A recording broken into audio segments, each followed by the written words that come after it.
Bienvenidos a un nuevo capítulo de Sede Laboral, el programa conjunto de Campus TV y Centraz. En esta oportunidad nos acompaña Pablo Arellano. Él es abogado de la Universidad de Concepción, doctor en Derecho por la Universidad de París y actualmente se desempeña como especialista en legislación laboral en el Departamento de Gobernanza y Tripartismo de la UIT. Nos acompaña, de hecho, hoy día desde Ginebra. Hola Pablo, gracias por acompañarnos. Rodrigo, un saludo a todos y muchas gracias por la invitación.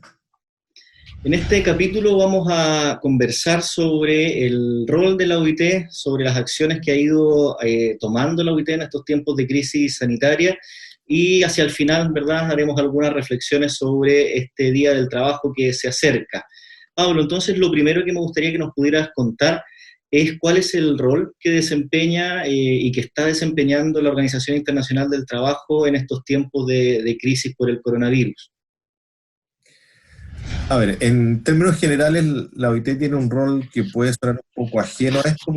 El rol principal es un rol normativo, pero la Oficina Internacional del Trabajo hace una labor de ayuda técnica a los países en distintas áreas de las políticas públicas hacia la implementación de las normas y de las diversas áreas que desarrolla. Y entonces, en ese contexto, lo que ha intentado hacer la OIT, desde la OIT, pero también hacia el marco de lo que es Naciones Unidas, es entregar algunas directrices, algunas pistas para poder ordenar la acción del Estado para poder enfrentar esta pandemia. Casi inmediato al cierre masivo de los países, la OIT publicó un pequeño, digamos, brief sobre cómo orientar las políticas, pero ese documento ha sido revisado. Hay una segunda edición que es del 7 de abril y que orienta las políticas de respuesta a la pandemia en 4 pilares. Hay un pilar de estímulo a la economía del empleo, un segundo pilar de apoyo a las empresas, empleo e ingresos, hay otro de protección del lugar de trabajo, y un cuarto pilar muy a tono con la OIT sobre búsqueda de soluciones mediante diálogo social. La idea es la articulación de estos 4 pilares. Los 3 primeros pilares son más bien técnicos hacia esta situación de crisis, y el último pilar es un pilar, diría, más tradicional de la OIT, que es que cualquiera de estas políticas que se vayan a implementar, la idea es que sean implementadas a través de diálogo social y tripartismo. Ahí ha ido orientando actualmente. Si me permite, esta situación se repite porque, si mal no recuerdo, para el 2009, para la crisis en Asia, también la OIT creó una serie de publicaciones y de instrumentos hacia las políticas públicas, y existe además la recomendación 205 sobre, a decir el nombre, aquí lo tengo anotado, sobre el empleo y el trabajo decente para la paz y la resiliencia, que es una recomendación que entrega orientaciones de política pública justamente para los momentos de crisis, crisis en general, crisis humanitaria, etcétera. También está orientada, tiene algunas cosas sobre crisis humanitaria en tiempos de guerra, o sea, en realidad habla de paz, pero con situaciones conflictivas, cómo orientar las políticas públicas. Entonces, la pregunta, hay un trabajo previo de la OIT y se ha articulado un marco conceptual de trabajo específico a esta pandemia. Pablo, y en estos comunicados de la OIT que tú mencionas, el del 18 de marzo y su revisión del 7 de abril sobre COVID-19 y el mundo del trabajo, se plantean ahí también algunos efectos que está produciendo la pandemia en el mundo del trabajo, y particularmente me gustaría que pudieras comentarnos uno, que es el referido a los efectos en grupos más vulnerables. ¿Cuáles son esos grupos que se entienden más vulnerables y cuáles son los efectos especialmente nocivos en ellos? A ver, hay que leer bien ese documento porque da muchas cifras y es difícil, o sea, es fácil perderse. Habla sobre, el documento parte hablando sobre una pérdida del empleo de casi 200 millones de personas. Pero esa pérdida de empleo es sobre los contratos a duración indefinida. Entonces, después el documento se ocupa de decir que van a haber ciertos grupos de trabajadores que se van a ver más particularmente afectados, que es lo que tú me estás refiriendo como los grupos más vulnerables. Y aquí vamos a encontrar en general a todo lo que se le llama las formas no estándar de empleo, que siempre en español le llaman como el trabajo atípico. Y dentro del trabajo atípico vamos a encontrar también grupos específicos como las mujeres, jóvenes, cesantes, migrantes. También hay un gran tema con los migrantes y obviamente los trabajadores de más edad. En realidad, la gama es bastante amplia y podríamos meterlos todos, pero es difícil identificarlo porque los mercados de trabajo también son muy distintos. El fenómeno ha tenido distintas manifestaciones, o sea, el fenómeno dentro del mercado de trabajo, dentro de lo que es el mundo europeo al hemisferio sur. En el mundo europeo, por ejemplo, han habido medidas de protección directamente que el Estado como que se ha ido agrandando y estos grupos atípicos, en específico los de la economía digital, han tenido trabajo y han aumentado un poco su porcentaje a costa de ciertas situaciones. Por el contrario, vamos a encontrar ciertos grupos vulnerables, por ejemplo, los trabajadores de la salud, que ahí hay como una deuda pendiente en muchos países sobre cómo va a ser el mecanismo para el pago de las horas extras. Entonces, ahí el barrido de todos los grupos vulnerables implica casi hacer una revisión de cada categoría.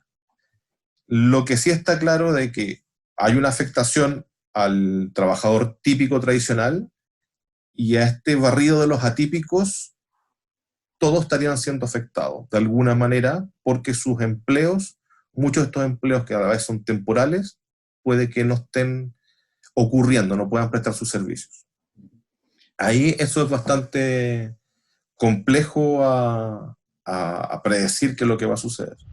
Pablo, y tú comentabas que estas líneas de políticas que se sugieren o que se recomiendan a los países para hacer frente a la crisis, deberían articularse conforme al diálogo social. ¿Podrías comentarnos en qué consiste el diálogo social y cuáles son sus nuevos desafíos o los nuevos desafíos que tienen los interlocutores sociales en este tiempo? A ver, el diálogo social es la base de lo que podríamos decir la OIT desde 1919. Lo que motivó a los fundadores de la OIT era evitar una futura guerra mundial, poder buscar la paz, buscar la justicia social a través del diálogo social y bajo una estructura tripartita. Ese modelo de desarrollo económico, desarrollo del derecho al trabajo, se ha ido, bueno, lleva más de un siglo y lo ideal es que todas las políticas públicas que se desarrollen en materia de trabajo tengan la articulación de estos actores, o sea, organizaciones de empleadores, organizaciones de trabajadores y el Estado. ¿Cuáles serían los desafíos hoy en día? Yo creo que los desafíos son complejos porque las respuestas que requiere la pandemia son bastante rápidas. Y los estados, si uno hace una apreciación bastante rápida, han preferido tomar la decisión por sí solos, sin consultar. Y además muchas de las cuestiones que se están articulando afectan a los tres sectores. O sea, afecta, por ejemplo, la recolección de impuestos, afecta que la empresa pueda producir y, bueno, y el trabajador queda sin ingreso. Y queda sin... Entonces, lo ideal sería que estos tres actores en un país determinado se sentaran en la mesa, que sea una mesa digital, que está de moda, y pudiesen ver cuáles son sus puntos comunes y poder dialogarlos. Hay muchas de las políticas que propone la OIT que implican que mientras mejor y más diálogo haya, la solución va a ser mejor implementada y va a tener mejores efectos. Sobre los desafíos, yo creo que uno de los grandes desafíos que se venía viendo el año pasado era lo que se hizo con el informe de la Comisión del Futuro del Trabajo, que mucha gente habla de esto de la economía digital y que el mercado del trabajo. Yo creo que ahora, a título muy personal, yo creo que la pandemia sirvió para demostrar que los trabajos manuales y los trabajos de los trabajadores no calificados son bastante más útiles de lo que la gente pensaba. O sea, uno ve imágenes de la gente de su departamento aplaudiendo a los barrenderos de las calles y ve la necesidad de que esa persona tenga un sueldo decente. O los que somos padres, ve el enorme trabajo que hacen los profesores con los niños. Entonces, uno está dando cuenta de que a veces hay trabajos que no tienen una gran calificación o una calificación relativamente aceptable, pero que tienen muy bajos ingresos. Entonces esto yo creo que puede implicar una redistribución de la importancia que la sociedad les va a dar a esos trabajos. Si lo vas por el lado digital, en realidad sí, yo creo que hay errores. Todo habla de teletrabajo, en realidad la gente, los países no han implementado teletrabajo. Lo que se ha hecho es trabajo desde el domicilio, que no es lo mismo. Eh, y ha demostrado los pros y los contras de trabajar desde el domicilio. La falencia de muchas medidas de balance entre la familia y los deberes del trabajo. Las personas no pueden prestar la misma cantidad de servicios desde el domicilio con la familia al lado. Entonces, estas cosas que se venían planteando y que íbamos hacia un mundo tan digitalizado, en realidad, yo creo que esto ha demostrado que en realidad, ojo, hay que pensarlo mejor, porque si bien había un grupo importante de trabajadores que se veía por este lado, estamos viendo que la importancia va un poco hacia el lado más clásico, por decirlo así. Pablo, tú comentabas también hace un rato que la función principal o central de la OIT es normativa, ¿verdad? Con los dictámenes, perdón, las recomendaciones y los convenios que emanan de ella. Otro documento que ha sacado la OIT en estos días ha sido precisamente referido a eso, a las principales normas del trabajo aplicables en este tiempo. ¿Cuáles son esos principales convenios o esas principales recomendaciones, como la que tú señalabas también hace un minuto, que uno debería tener muy presente en estos días?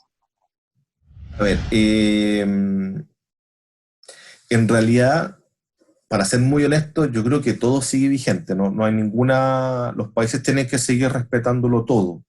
Lo que sí se ha dado es que hay, bajo el concepto esto de las cuarentenas o de esta manifestación del teletrabajo exacerbada, eh, puede que haya algunas normas que requieran más atención que otras.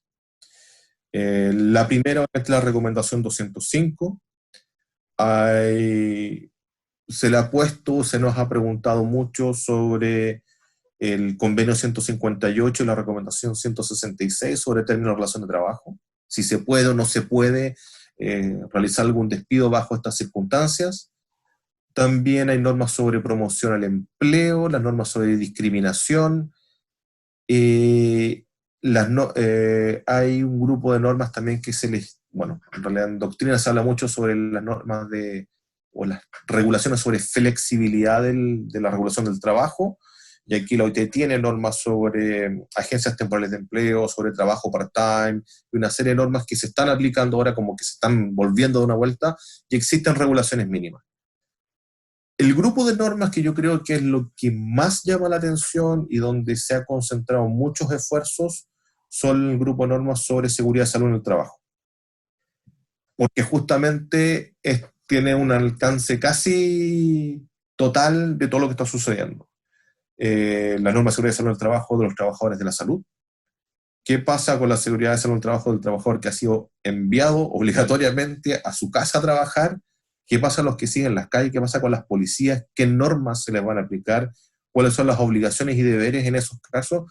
Ahí hay mucha importancia cuáles son los convenios que se van a aplicar. Pablo, y este viernes también se conmemora otra vez el Día Internacional del Trabajo, el 1 de mayo, ¿verdad? En recuerdo de la huelga de Chicago en 1886 y los trabajadores muertos en esa represión. ¿Cómo enfrenta la OIT esta nueva conmemoración del Día Internacional del Trabajo en estos tiempos convulsos?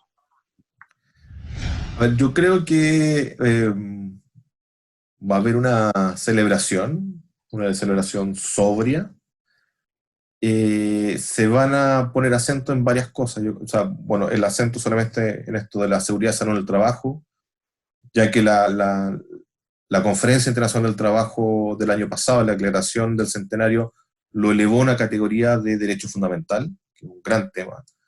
Este era como el momento para, justo con la pandemia, para celebrar toda esta cosa. Lamentablemente no se va a poder hacer. Lamentablemente la OIT no creo que esté en un espíritu de poder realizar algún acto. Justamente por la pandemia el Consejo de Administración de marzo fue suspendido, no se realizó. y ahora la conferencia, que justamente estaba planificada a fines de mayo, principios de junio, se canceló, se postergó para el próximo año. Esto es algo que, si no me equivoco, segunda vez que ocurre en la historia de la OIT, de que no se desarrolla una conferencia en un año. En años conflictivos se había cambiado de país. Lamentablemente ahora no se puede cambiar de país porque no hay vuelos. Entonces, yo creo que va a ser necesario celebrar, marcar el hito de decir, el 1 de mayo es una fecha importante para el mundo del trabajo, importante para los trabajadores, en general el mundo, sobre todo en los tiempos actuales en que se debe recordar todos los derechos que ellos tienen, pero la OIT está también viéndose enfrentada a problemas para poder desarrollar su labor. No es bastante simple. Al cancelarse la conferencia, también se cancela una fecha del Consejo de Administración, lo que implica que este año solamente va a haber Consejo de Administración, si es que hay vuelos, en noviembre. O sea, todo el trabajo de la OIT, todo su seguimiento de violaciones por parte de los estados hacia los convenios, queda suspenso. Es bastante complejo el escenario. Ahora, no hay que ser tan catastrofista, y la OIT, como hemos estado viendo, sigue desarrollando una serie de actividades. Hemos tenido que seguir trabajando y tratando de mostrar y asesorar a los países en todas estas áreas. Va a haber celebración, pero yo creo que vamos a celebrar cada uno de nuestras. Muchas gracias, Pablo, por aceptar esta entrevista. Te dejamos invitado seguro para una nueva conversación más adelante. No, gracias a ustedes, y en cualquier momento nos comunicamos de nuevo. Estuvimos conversando con Pablo Arellano, abogado de la Universidad de Concepción y doctor en Derecho y especialista en normas laborales de la OIT. Nos vemos en un próximo capítulo.